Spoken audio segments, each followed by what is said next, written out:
and welcome back to another episode of Coming Into Bloom.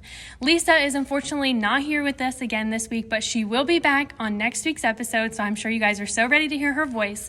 But since Lisa's not here, I wanted to bring on two last special guests, and Lisa is my boss at the Flower Farm, and these two ladies with me today are my bosses at the museum that I work at here in Tifton, Georgia. So if you guys want to go ahead and introduce yourselves. Yeah, so I'm Sara. I'm the assistant director here at the museum. I've been here for about 6 years, and what I oversee is the historic village and destination ag. Mostly my day-to-day are field trips and guest experience, but being a small staff museum, everyone kind of tag teams marketing, event preparation, budgeting, HR, a little bit of everything. So Jennifer and I work closely, and then Caitlynne helps as well as a student worker, kind of plugs in wherever we can use some extra hands. And I'm Jennifer Vieth. I am the conference facilities coordinator here at the museum, also marketing assistant. Like Sara said, we all kind of help with events, and we all kind of help with public events, but I manage the private events and the private venues for people who want to have conferences, meetings, baby showers, weddings, all the things like that.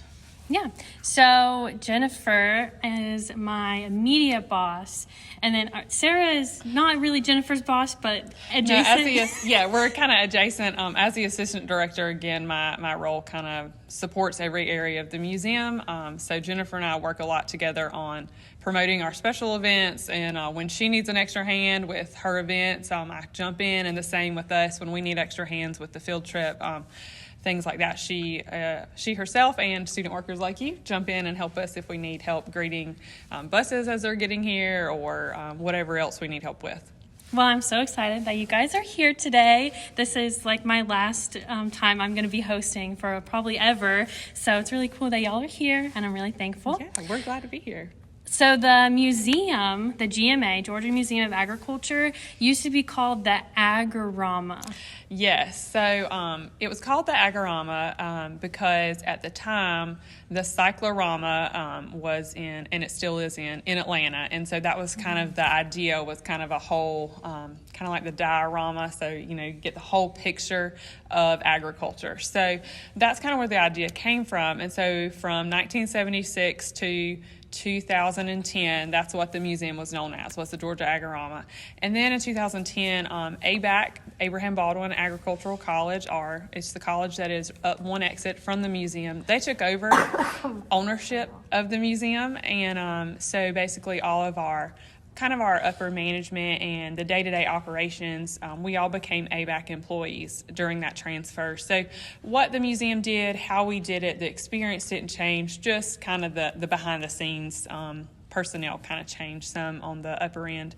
So the museum, like I said, started in 1976, and we've been going strong ever since. We're coming up on our 45th anniversary in 2026, which is really exciting. Let's see, so the time period of the museum, a lot of people think that we represent like the Civil War or even colonial times, because those are really popular eras to cover in history. There's a lot that goes on during those times, and they're just really exciting and high-paced. We actually cover the era of 1870 to 1910 in the historic village. So that's that Reconstruction, post-Civil War, and society's kind of focusing on where to go now and how to kind of bounce back from the Civil War. And really, South Georgia, the Wiregrass region, is what we cover. And so that means from basically Macon south, so where longleaf pine trees and wiregrass grew is what our area covers, and we show life as it progressed from 1870 to 1910. So we have 35 historic sites throughout the historic village. We start with the Clark Cabin at the far end of the site, and it represents subsistence farming, so living off the land and only buying just a few amenities like coffee or sugar or tea, and then getting everything else yourself, whether it's through cattle farming or raising your own vegetables and produce, making your own soap, etc. And then as we progress through the historic village, we see technology become more integrated in agriculture. Families don't rely as much for every single need from the farm. They can buy more things from the Feed and Seed or other stores in town.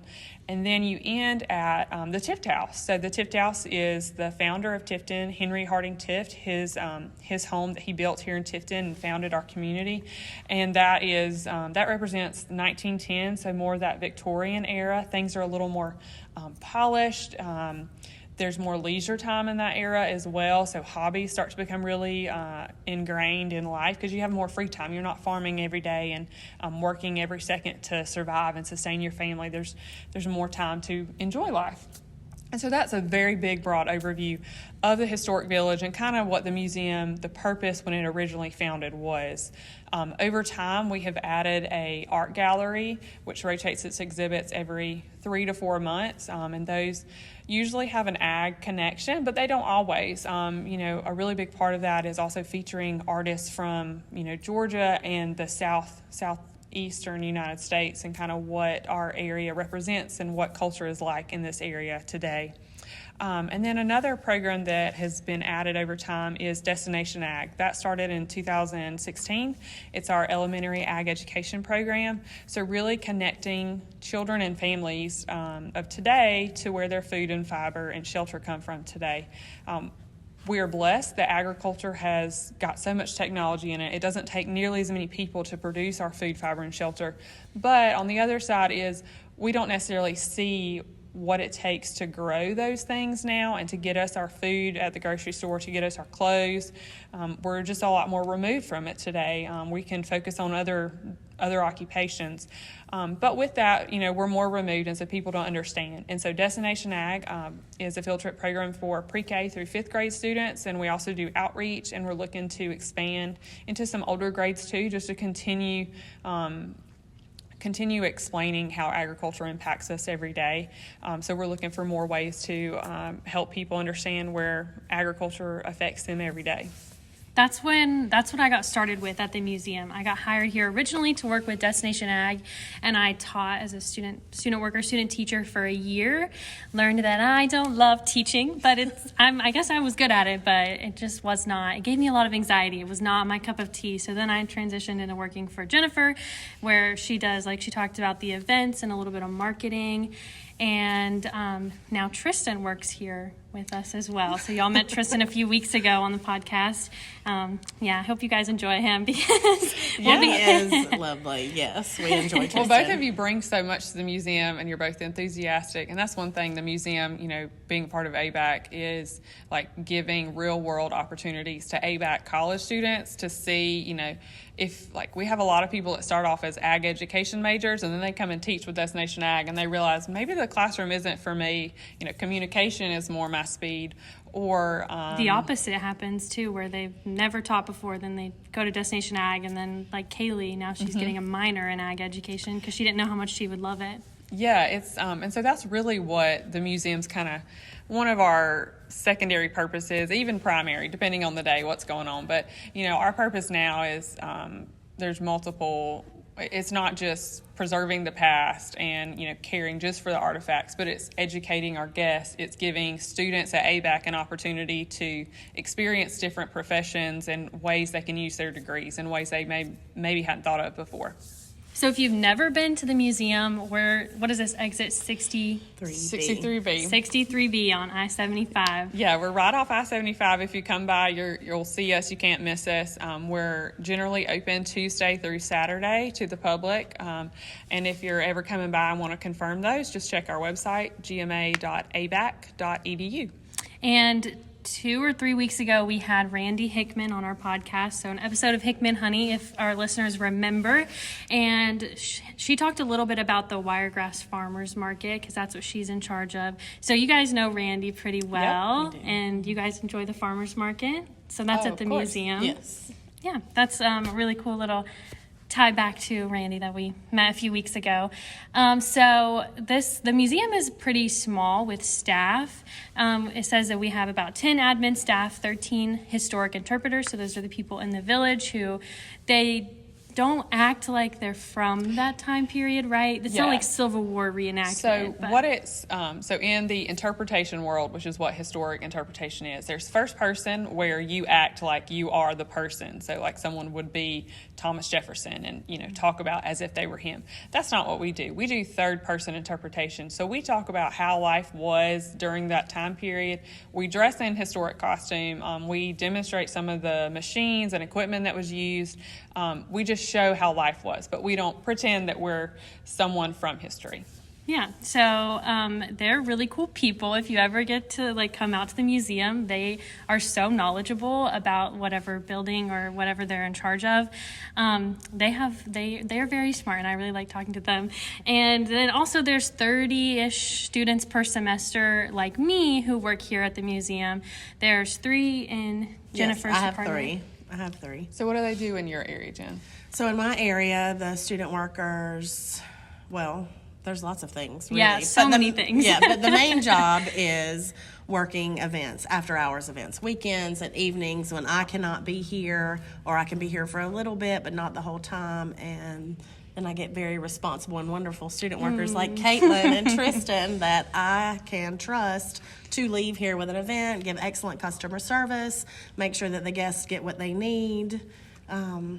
Extra tables, extra chairs, they can run the technology, they know how the projectors work, how to hook up laptops, make presentations work, because technology can stress people out, especially guests who are not used to doing things like that. And not used to our specific facilities Exactly, either. They're used to yes. their MacBook, and we don't have that capability here, Right. or vice versa. Right. So then there's student workers in Destination Ag. We also have maintenance student workers. Those are usually boys who just do all the little things. They do the around. grunt work. They do the things that they're not always glamorous but have to get done. So whether it's checking trash on site or taking firewood, especially during our winter months, because the historic village, our buildings are generally from that era, and so they're over 100, 150 years old, and so we still heat them with firewood. So they're not always glamorous, but sometimes it's helping with livestock or whatever. But they're jobs that are essential to the museum, and we have a lot of great students that help us kind of achieve our mission, whether it's getting firewood or whether it's teaching children where their food comes from today, or helping set up for events and breakdown for clients that come here to host a meeting or something else. We do a lot of events throughout the museum as a museum, not private events, but like public events. So you guys should tell me your favorites. I'll tell you mine. My favorite is probably the trick or treat in the village, because there's so many kids dressed up. We have face painters and artists who come and draw paint what they see.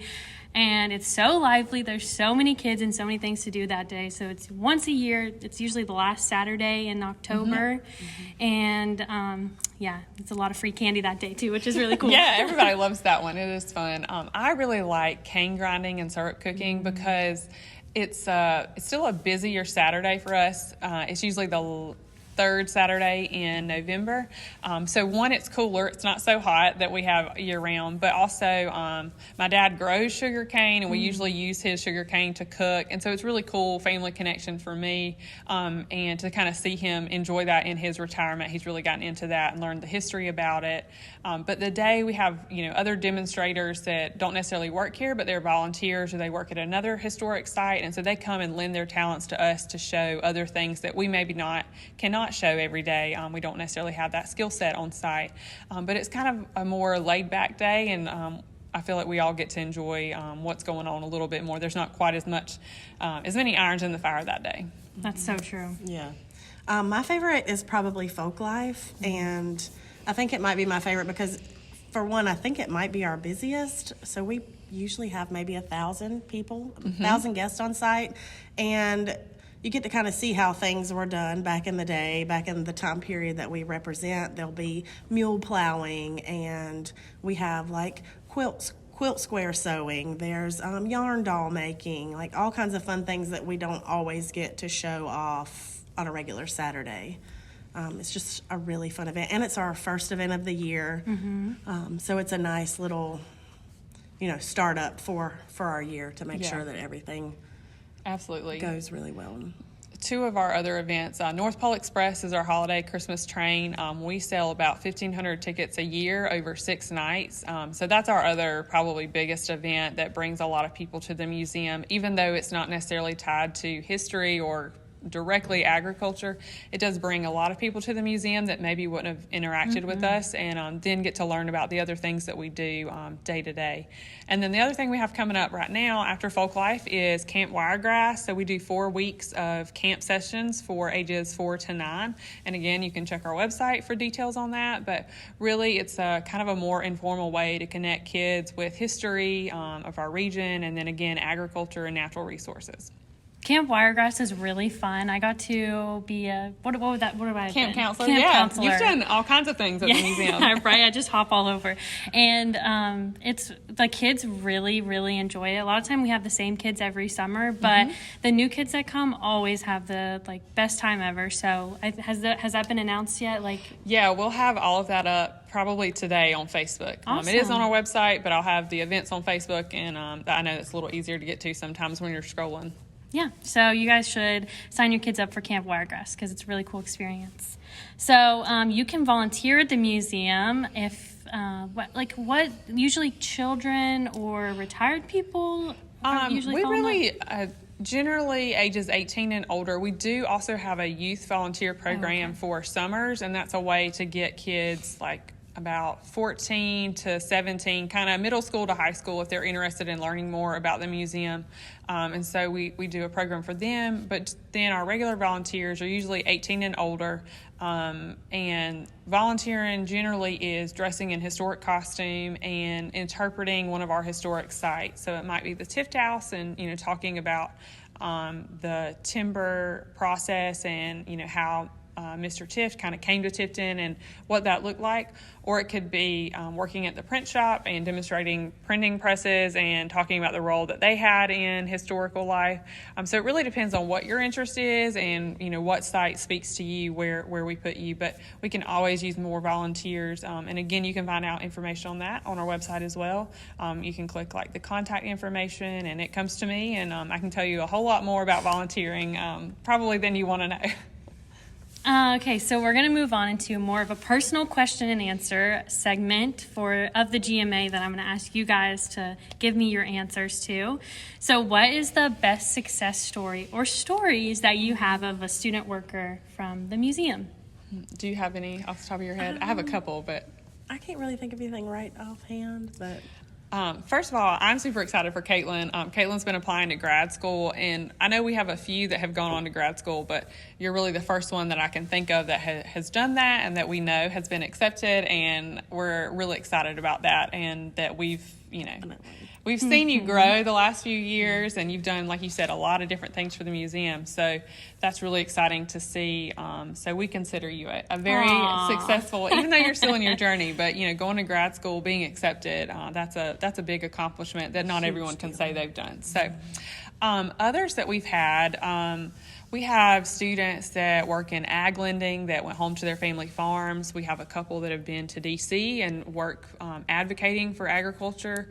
We have one that's in law school as well. She's fixing to finish at Mercer, which is really exciting, and wants to go into agricultural law. And then we have quite a few ag teachers and extension agents, and then others that do crop scouting for farmers. So we have students that have done everything, and then we don't limit our student employees to agriculture majors or communication majors. We've had nursing students, business students, kind of any area of degree or concentration at ABAC you can do here at the museum and find a way to connect it and build your skill set. I love that answer. I know a few of our ag teachers who just graduated because they're a year older than me, so they would have just graduated last May, and they're finishing up their first year of ag teaching, who started at DA, so it's really Destination Ag. So it's really cool to see them be successful, and hopefully that'll be me soon, being successful. Absolutely. and I have quite a few student workers who were my student workers who have went on to be ag teachers, and they send me pictures of their classroom or like their class pet, like a bunny or whatever. They happen to have baby chicks, and then how they decorate their rooms and how just passionate and really excited they are about it. It makes me really happy to still get text messages and pictures and stuff from those students. I'll cry right now. That's adorable. So what is the best part of your job and the least favorite part of your job? Just to piggyback on what Jennifer said, the students, building relationships with our college students and, seeing them, what they're passionate about, and building your skill set and where you want to go professionally and seeing where life takes you. Because it feels like, just yesterday we were in school and trying to figure out, where we want to go, what we want to do. But building relationships with our college students and just getting to see you be successful that's the best part, hands down. Super rewarding. No one wants to say their least favorite? I have a least favorite. Yeah, you go ahead. Okay, so you guys know I work with Jennifer, so I do like events and stuff. So when people have corporate events, weddings, sometimes you deal with hard people. There's a lot of customer service. And this weekend we dealt with not a hard people, but it was just an interesting group of individuals. And sometimes that's just, you just got to truck through and deal with it. But that's definitely my least favorite part, is just sometimes the people that book with us. I know that sounds bad, but well, and there's sometimes where you have miscommunication or dealing with difficult situations, and it may be the person is fine, but the situation just doesn't bring out your best or their best. And so it's hard to always remain professional, even when you really have to. And so again, that's a skill that you're learning. It's not a fun skill to learn or to need, but you're going to need to deal with conflict management in the professional world and in your personal life, and learn how to provide the best customer service, even if the scenario isn't ideal.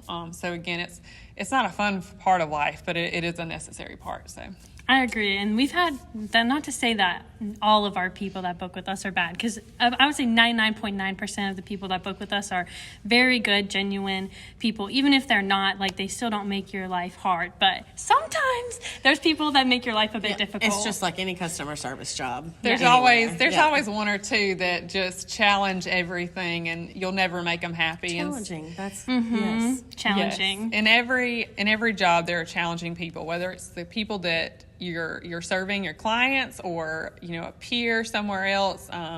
But learning to let those go and just do your job and focus on that.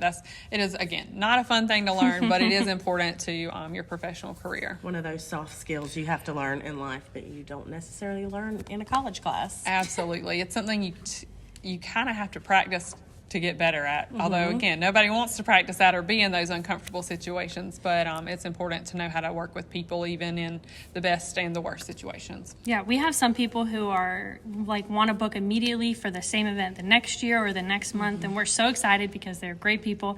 But then we have some people that cry because they don't get their way right away, and I think Sarah knows what I'm talking about. But and it happens. So yeah, I agree. You just work you have through to learn. It's like retail or fast food. You're gonna have really good customers and some not so much, but they come back and you just do it all over again and you still make it happy. Yeah, you just work through it. Yeah, love that. Okay, so one thing that Lisa and I do on the podcast is generation gap between Lisa is a millennial and I'm Gen Z. And so I know that you're a millennial, almost Gen X, right? They're a little bit older than you. I'm an older millennial. Elder millennial. An elderly millennial. There's a comedian that talks about that. And I'm kind of right in the middle of the millennial age as well. So Jennifer is the older millennial. You're kind of middle millennial.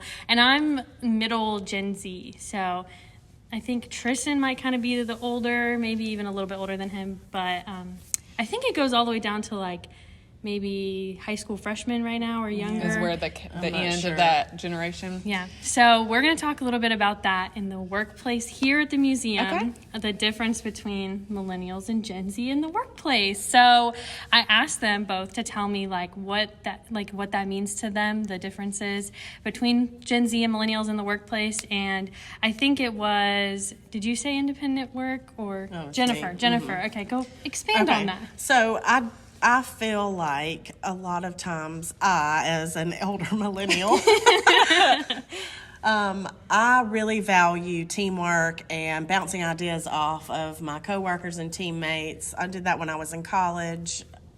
It's helpful for me to have an idea and say, hey, what do you think about this? And bounce those off of people. But I found that working with student workers from Gen Z, that they're very, very good about taking tasks and just running with them. They're very independent workers. They do, not that they couldn't work well on a team. I'm sure you work very well on a team because you have to with what you do now.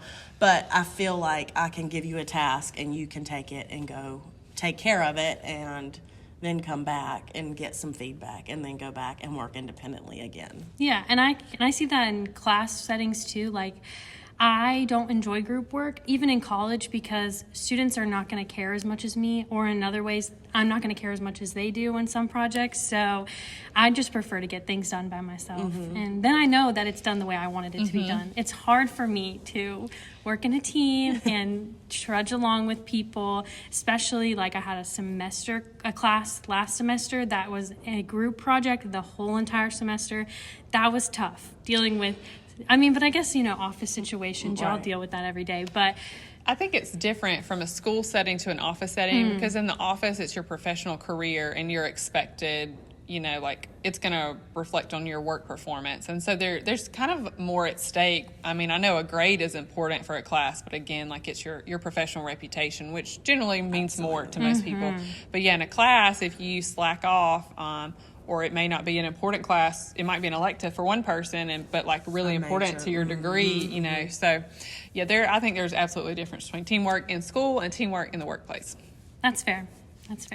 What do you think is the difference between Gen Z and millennials? Technology, and this might just be me, but when I was I think I was probably in middle school when cell phones became more accessible, and then high school, everyone had a cell phone. And now that's commonplace for everyone, almost every age. But the willingness to integrate technology in every aspect of your life, I think Gen Z is a lot more open to. And I think millennials and older generations we jump onto that. But I think y'all are the first ones out the gate. If something new and hip's coming out and you're like, this is going to make life easier, or this is a cooler way to connect, y'all are going to jump on the bandwagon before we are. It's more appealing to you. It's native to you, whereas we've kind of learned it as it's come up. But then I think we get set in our ways. We're like, I'm not learning another social media platform, and y'all are still I guess malleable enough that you're like, okay, let's see what it's about. Yeah, I like that. What do you think? That's true? I think that's true, right? When I was in high school, not everyone had a cell phone yet. So I remember I had one of those, I'm aging myself, one of those little brick flip phones is what I had when I was 15, 16. I had the Nokia. That was rare. Yeah, yes. That was when I was maybe it was ninth grade, I think. Maybe it was ninth grade, the little Nokia. Yeah. Had Snake. Yes, Snake on there. That was the only game you had to. What was the texting called? It wasn't just texting with the keyboard. There was because it was you had to know the words. Oh, ST9 or something? Something like that. It was something, it was that. Yeah, I can't remember. And it would guess the word for you. It was tech before tech. I know nothing of what they're talking about. I love to have days where there's no tech in my life at all, where I just put my phone down, which doesn't always happen because I sometimes have 7-day availability, for a phone call for events. But if I don't, then I just like to put my phone away and not touch technology at all. It makes me very happy. I'm opposite. I can't, I literally physically cannot go a day without technology. If I go camping with Tristan and we have no phone signal, I make him drive me into town because I have to know what's up. I need to know what's going on in the world. I guess I'm kind of in the middle. I think my phone's more important to connect with my parents and family and just check in, hey, how are you today? Just make sure everyone's okay day to day. So that's more I do with having a young child too. I try to put it up so we can have intentional time with her and not just she's swinging on the swing and I'm scrolling through Facebook. So that's fair. At different points in your life, I think too, it has a different role. Mm-hmm.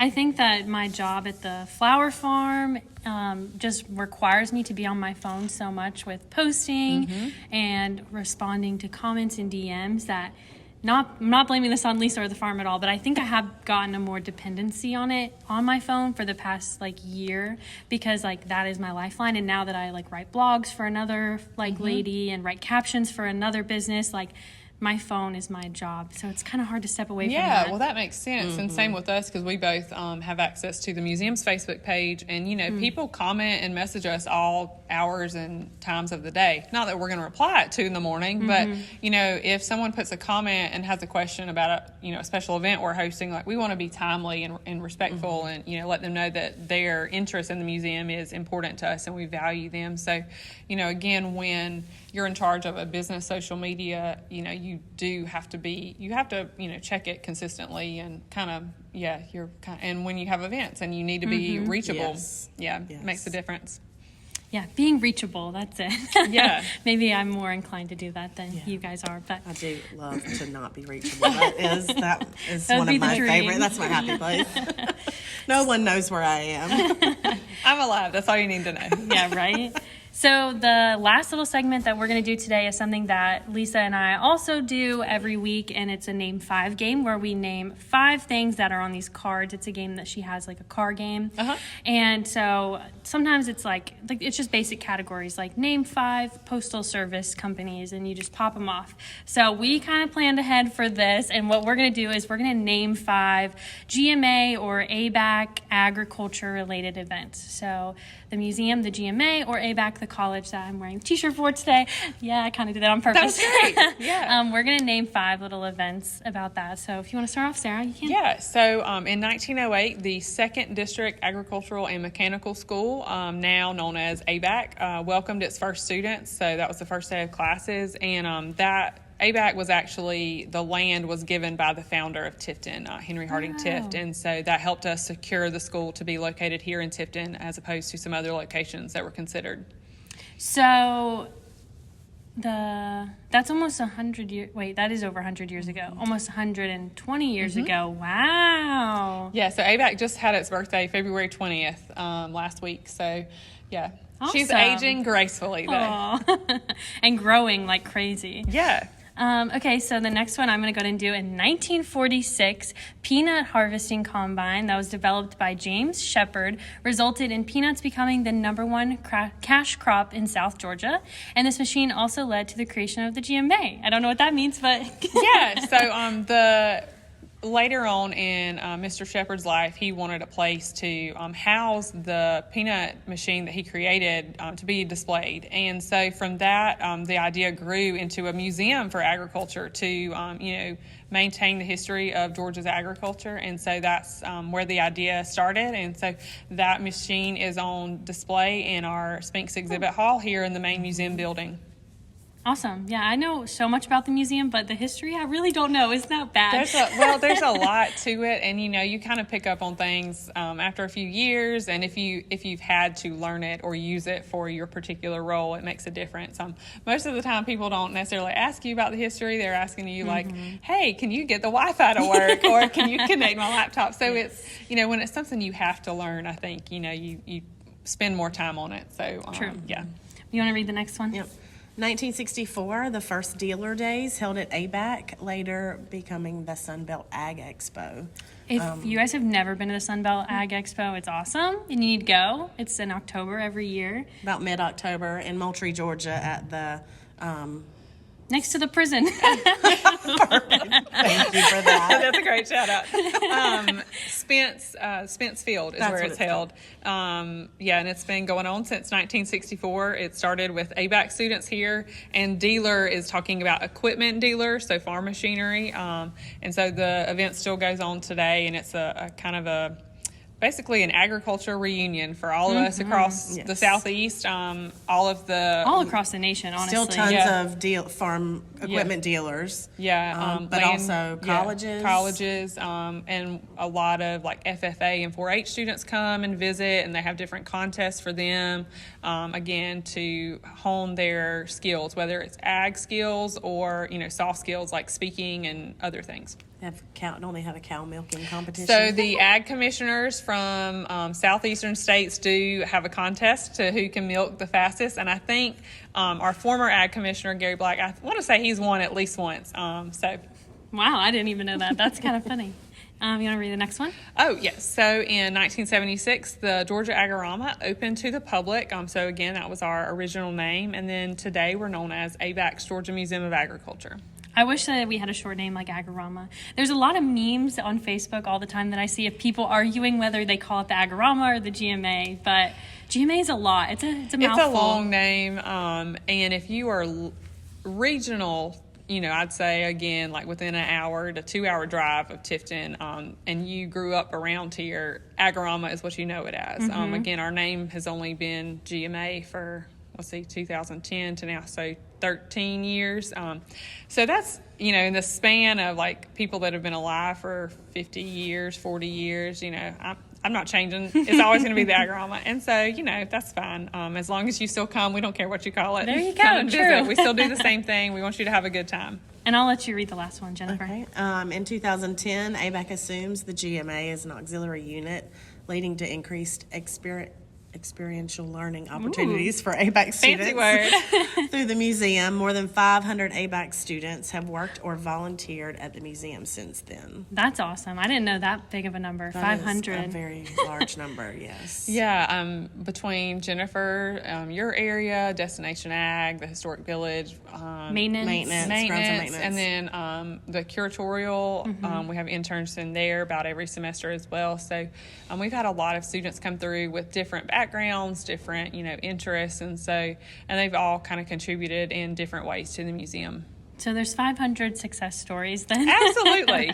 Okay, so last thing before we wrap up is a quote of the week. So I'm going to let Sarah pick the quote this week because I usually let our guests do it if they have a guest that week. So you want to read that to me and then we'll talk about it a little bit. Yeah, so our ABAC's former president, Dr. David Bridges, he would say this quite a bit, and it's a few times in your life you're going to need a doctor, a lawyer, a policeman, a preacher, but every day, 3 times a day, and probably a few more times than that, you'll need a farmer, whether it's your food or the clothes that you wear or the house you live in.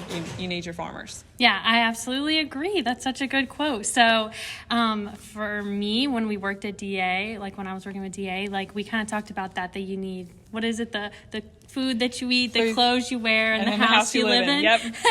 That's like the go-to for Destination Ag teaching to students. So I definitely agree. You need a farmer, honestly, more than 3 times a day, but that's a good base At least number. 3 times a day. Yes. Yeah.